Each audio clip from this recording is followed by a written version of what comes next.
Kumusta mga brad? Noong mga nakaraan nga po talagang nagtrending yung Rosy Flash 150X na sinasabi nga po nila bagong hari ng mga underbone. Kasi nga kakalabas pa lang niya galing kasa naninibak na siya. At kumbinsido nga po sila na malakas talaga. At bukod nga po doon sabi-sabi din nila na Honda daw ang makina nito.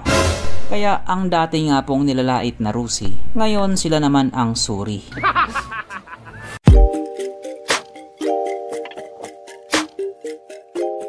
Pero syempre bago tayo magpatuloy, kung bago ka pa lamang napadpad dito sa aking walang kwentang channel, huwag ka nang masubscribe. So yun na nga, noong nilabas nga po ni Rosy ang kanilang pinaka-latest na Rosy Flash 150X, medyo marami din talaga ang nabahala ng kaunti. Lalong-lalo na nga po doon sa mga naka-underbone na kasali sa The Big Four. Medyo nakakahiya daw kasi na yung The Big Four na mga underbone, sisibakin lang ng China bike na Rosy. Kaya nga nung nagkasubukan nga po sila, nag-iyakan nga talaga. Hindi po kasi nila matanggap na itong Rosy Flash 150X ay talagang naninibak. Kasalanan talaga ng GMAX 27 niya, nagpapaiyak siya.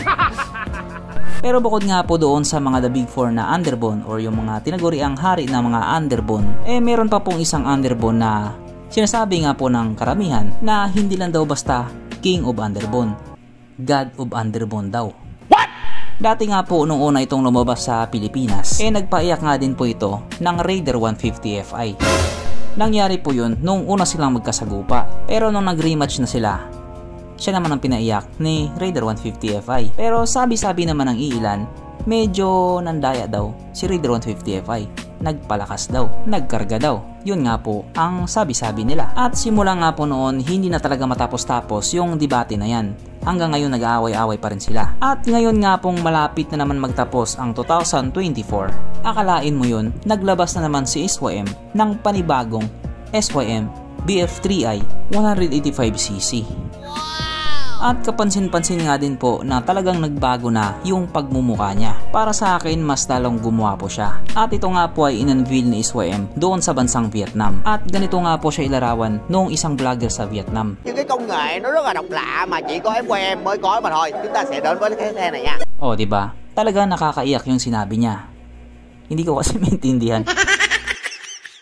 Kaya dahil dyan, pag-usapan na lamang natin kung ano bang meron sa motor na ito at kung gaano nga ba talaga siya kaganda. So ito nga po ang bagong-bagong SYM BF3i 185cc 2025 model na mayroong 183 cubic centimeter engine displacement, 4-stroke single cylinder.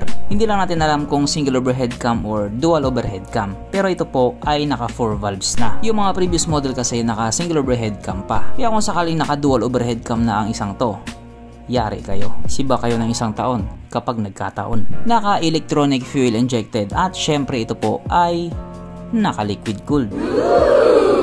Kaya hindi po siya panis sa Honda Click 125. Pagdating naman po sa kanyang power, ito po ay mayroong 19.7 horsepower, 9,000 RPM, 17.4 Nm of torque at 7,500 RPM. Na ayon nga po sa mga Vietnamese na nag-top speed sa motor na ito po ay kayang tumakbo sa bilis ng 123 kilometers per hour. Pero kung sakaling ilabas na sa Pilipinas yan, panigurado o abot ng 160 kph yan.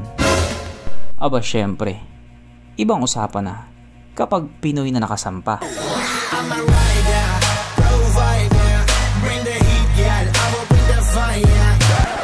Ang kanyang tangke ay kaya magkarga ng 7 liters fuel tank capacity at wala po tayong idea kung ano na yung kanyang fuel consumption. Ang sukat na niyang gulong 90/80/17 sa harap at 120/70/70 naman sa likuran. Syempre pares na nga po itong naka-tubeless. Pagdating naman po sa kanyang braking system, ito po ay naka-disc brake sa harap at disc brake din po sa likuran. At ang malupit nga po dito, pares na po itong may ABS. Yes po, naka-dual channel ABS. Pero syempre katulad nga po ng palagi sinasabi ko, kung tanga ka, sisemplang ka pa rin talaga. Ang kanyang seat height ay may taas na 800mm na medyo tumaas nga po ng kaunti kaysa doon sa mga previous model at wala po tayong idea kung ano yung kanyang ground clearance, pero kita din naman na mataas din naman. At ang motor nga po na ito ay may kabuuang bigat na 135 kg. So para nga po sa isang 185cc na underbone, sakto lang din yung bigat niya. Mapunta naman po tayo sa iba pa niya mga features. So ang mga ilaw nga po sa motor na ito, naka full LED na po. At kung ikukumpara nga po doon sa old model, talagang nagbago na yung pagmumukha niya, na masasabi kong mas gwapo na ito. I mean, mas pinagwapo pa nila ito kasi yung previous model, gwapo din naman yun. Kaya panalo talaga yung ginawa nilang upgrade dito.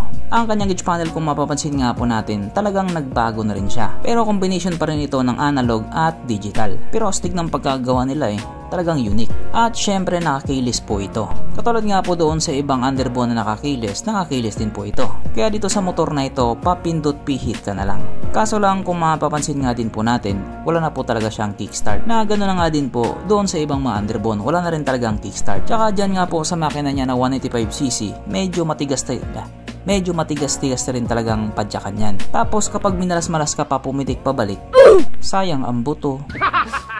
So sa ngayon nga po, yan pa lang yung alam natin sa kanya. Pero alam ko may iba pa yung mga features, hindi pa kasi nila sinasabi lahat. Pero dito, talagang sasabihin ko lahat. Sapagkat nandito na nga po tayo sa exciting na part, ang kanyang mga suspension. So sa harapang bahagi nga po, ito ay ginamitan ng telescopic fork. At sa likuran naman, ito po ay gumagamit ng monoshock. Na ayon nga po sa mga taong nakagamit sa motor na ito, maganda ang bounce.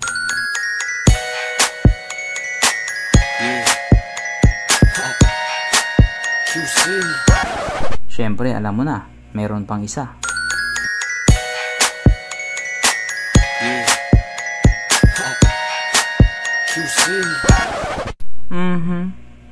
Panigurado. Wala na namang nalungkot. At dahil wala nga pong nalungkot, alamin na po natin kung present nga ba sa motor na ito yung tatlong pinaka-importanting features. So, una na nga po dito ang kanyang lagayan ng stallion, at nakakalungkot man pong sabihin, wala siyang ganon. Wala siyang lagayan ng stallion. Pangalawa, wala rin po siyang sabitan ng pulutan. At oras na nga po para sa ating Red Horse check ang pinaka-importanting feature sa isang motor. At ayon nga po sa aking masusing pag-aanalisa, ang motor na ito ay kayang magkarga ng isang kahong Red Horse.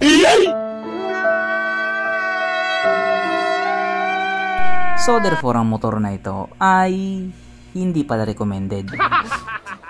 At regarding nga po sa presyo niya, sa ngayon hindi pa po nila sinabi. Siguro mag-outin to sa market doon sa Vietnam, baka 2025 pa. At para naman doon sa mga magtatanong kung ilalabas ba ito dito sa Pilipinas, panigurado naman ilalabas yan sa Pilipinas. Lalo pa nga po ngayon na ang ganda ng labanan pagdating sa mga underbone category. At kapag nangyari nga po na ilabas na yan sa Pilipinas, panigurado may iiyak na naman.